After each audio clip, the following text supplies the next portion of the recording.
En 1944, después de la Segunda Guerra Mundial en la que Hitler fue derrotado, se creó el Tratado de Bretton Woods. Esto se creó en el Fondo Monetario Internacional. Estados Unidos se comprometió a respaldar el oro con el dólar. ¿De qué forma? Necesitábamos un ente regulador, alguien quien organizara la economía a nivel mundial.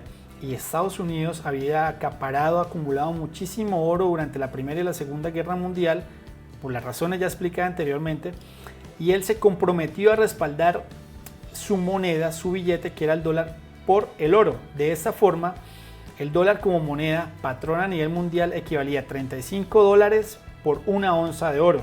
Entonces, cualquier billete que existiera en esos momentos, en cualquier lugar del mundo que tuviera una representación de 35 dólares, equivalía a una onza de oro. Esto daba de una u otra forma una tranquilidad y una estabilidad económica al mundo. El oro seguía siendo finito. N cantidad de billetes representaban N cantidad de oro almacenado en la Reserva Federal de los Estados Unidos o almacenado en las bodegas donde se guardaba donde se guardaba el oro. Desafortunadamente, Estados Unidos entró en guerra con Vietnam. Vietnam era un país que tenía gran influencia socialista y capitalista. Nos encontramos con la Guerra Fría. La Guerra Fría finalmente era una tensión muy fuerte entre la ideología rusa y la ideología americana. Vietnam estaba dividido 50-50, algunos con la ideología rusa del socialismo y otros con la ideología capitalista de los americanos. Evidentemente Estados Unidos no iba a abandonar a esa gente que tenía este pensamiento capitalista. Se fue a Vietnam y empezó a pelear una guerra que muchos decían que no le correspondía, pero que finalmente ellos la asumieron como suya. Estados Unidos imprimió muchísimos billetes para poder respaldar la guerra en Vietnam. Evidentemente los europeos y todas las personas que tenían billetes en sus manos de dólar decían: Estados Unidos está imprimiendo billetes de más. No estamos justificando nuestra economía realmente con oro porque se está creando nuevamente la inflación. En ese momento se le empezó a exigir a Estados Unidos que devolviera el oro y le entregaban sus billetes. Pero desafortunadamente o afortunadamente para los americanos, ellos no iban a aceptar que le devolvieran todos sus billetes y ellos tener que desprenderse del oro. Es por ello que en 1971 las monedas empezaron a flotar. ¿Por qué? Porque Richard Nixon creó la ley de Fiability Money, canceló la convertibilidad del oro como patrón. ¿Quién era Richard Nixon? Pues era el presidente de los Estados Unidos en 1971, y al ver que todos los europeos querían que les devolvieran su oro porque estaban sospechando de que Estados Unidos no estaba siendo totalmente transparente al imprimir demasiados billetes para poder financiar la guerra de Vietnam, él dijo: desafortunadamente yo no les puedo devolver todo el oro que tengo acumulado. Entonces creó la ley de Fiability Money, en la cual su economía se basaba en su confianza, en la confianza de tener empleo, en la confianza de sus empresas, en la confianza de no tener desempleo, en la confianza de tener muchísimas empresas económicamente muy fuertes, en la confianza de no tener inflación, en la confianza de su economía como tal. Entonces se negó a que todos los países que estaban solicitando el oro les dijo: no, yo no les voy a dar el oro, ustedes se van a quedar con esos billetes representan mi economía, y finalmente tuvieron que aceptar. No fue lo tratado en Bretton Woods, porque ellos habían comprometido a que una onza de oro equivalía a 35 dólares, pero finalmente el mundo tuvo que aceptar. Era la potencia mundial, era como decir el manda más, y no había forma de contrarrestarlo. Lo que no sabíamos era el nuevo sistema económico que nos íbamos a posicionar y en el cual nos manejamos hoy en día, que es el dinero como deuda.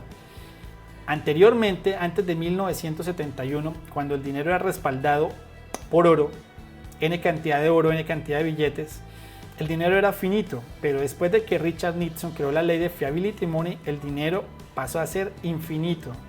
¿De qué forma pasó a ser infinito? El dinero ahora se creó como una deuda. Me explico. Si queremos un préstamo de $10,000, vamos al banco, justificamos nuestros ingresos, justificamos nuestra parte económica, y así ellos no tengan esos $10,000, ellos perfectamente los pueden imprimir. De la nada nace el dinero.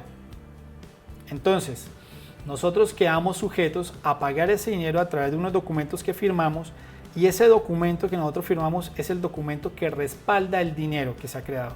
Ya no es oro.